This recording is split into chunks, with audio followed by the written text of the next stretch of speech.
आप देख रहे हैं आखिरी चीख शिवा के साथ। तो चलिए बढ़ते हैं आज की कहानी की ओर। दोस्तों, इस कहानी के लेखक हैं धीरेन्द्र प्रजापति जी। तो दोस्तों, जब विनीत की पोस्टमैन की नौकरी पक्की हुई तो विनीत के घर में खुशी का माहौल छाया हुआ था और विनीत को इंतज़ार था अपनी पोस्टिंग का। और जब महीने बाद विनीत की पोस्टिंग मुरैना के डाकखाने में होती है तो यह जानकर विनीत भी सख्ते में पड़ जाता है, क्योंकि मुरैना के डाकखाने के बारे में बहुत सारी डरावनी अफवाहें पहले से ही फैली हुई थी। ये सब जानते हुए भी विनीत सरकारी नौकरी छोड़ नहीं सकता था। इसलिए विनीत तय तारीख के साथ डाकखाने में जाता है और ज्वाइनिंग ले लेता है। पहला दिन तो विनीत को कामकाज सीखने में बीत जाता है। विनीत को सरकार की तरफ से एक सरकारी क्वार्टर भी मिला था, इसलिए विनीत सरकारी क्वार्टर में सोने के लिए चला जाता है।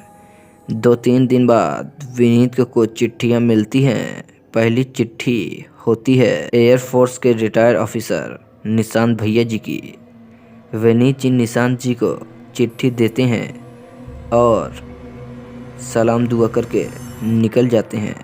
दूसरी चिट्ठी जो देनी होती है वह होती है विकास बस कंडक्टर की, और विकास को चिट्ठी पहुंचाने के बाद तीसरी चिट्ठी देवेंद्र की होती है, जो कि गांव के बाहर एक झोपड़ी में रहता था। विनीत देवेंद्र को चिट्ठी देकर वापस आ जाता है।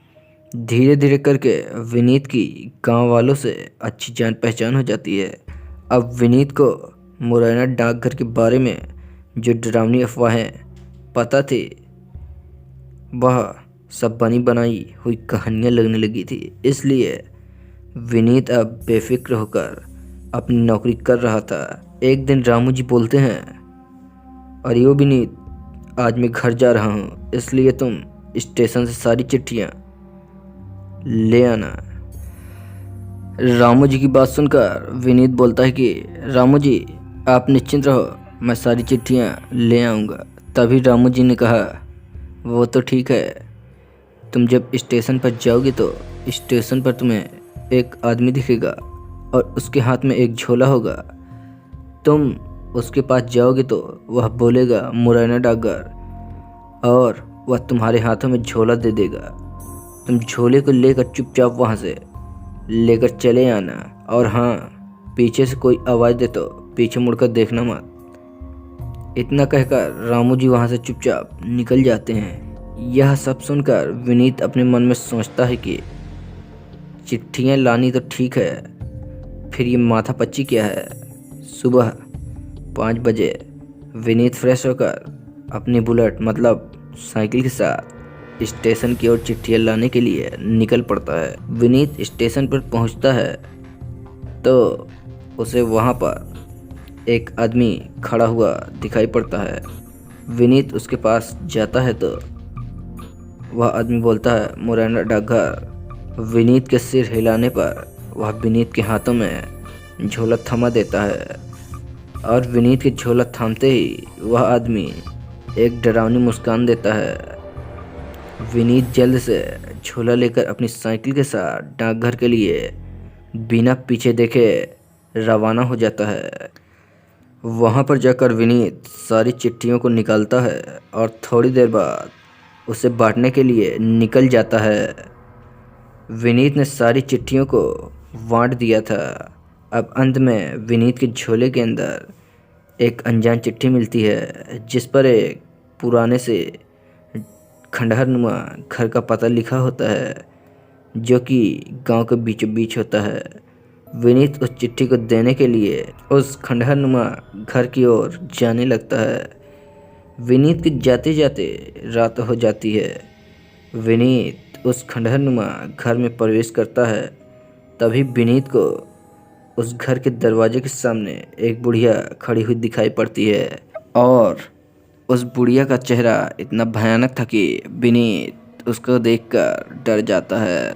और विनीत को लगता है कि यह बुढ़िया कौन है। यह बुढ़िया इस वीराने से घर में कैसे अकेली रहती होगी। वह बुढ़िया विनीत के पास आती है और बोलती है, डाक बाबू आप आ गए, मेरी चिट्ठी कहाँ है, लाओ मेरी चिट्ठी। विनीत झोले से चिट्ठी निकालकर उस बुढ़िया के हाथों में थमा देता है। अब उस बुढ़िया को देखकर विनीत मन ही मन सोचने लगता है कि इस बुढ़िया को चिट्ठी पढ़ना आता भी होगा। तभी बुढ़िया बोलती है, बेटा घर के अंदर आ जाओ।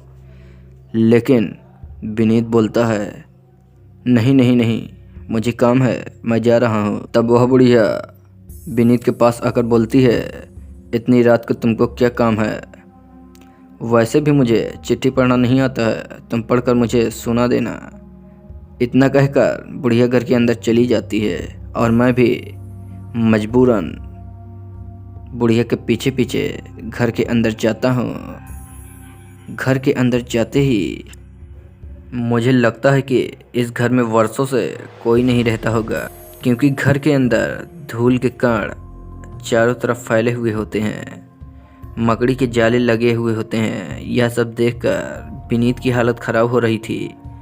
विनीत चिट्ठी को पढ़ने लगता है। उसमें लिखा होता है, अम्मा इस बार थोड़ी देर हो गई है इस डाकियों को भेजने में। डाकिये का हाथ काट लेना और पीपल के पेड़ पर लटका देना।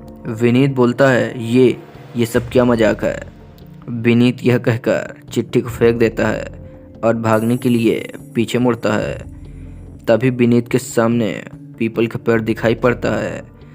उस पर विनीत को किसी आदमी के हाथ कटे हुए तथा सिर पैर कटे हुए लटके हुए दिखाई पड़ते हैं। यह सब देखकर विनीत वहाँ से भागने लगता है, लेकिन वहाँ पर विनीत को भागने का कोई रास्ता भी नहीं दिखाई पड़ता है। चारों तरफ पीपल के पेड़ ही पेड़ थे। अब विनीत करता भी तो क्या करता। वह बुढ़िया पीछे से बोलती है, बेटा चिट्ठी तो पूरी पढ़ते जाओ। लेकिन विनीत चिट्ठी को आगे नहीं पढ़ता है। वह बुढ़िया अंदर जाती है और एक फरसा लेकर विनीत की तरफ आने लगती है। अब विनीत को पता चल चुका था कि थोड़ी देर बाद विनीत के दोनों हाथों को यह बुढ़िया काट देगी।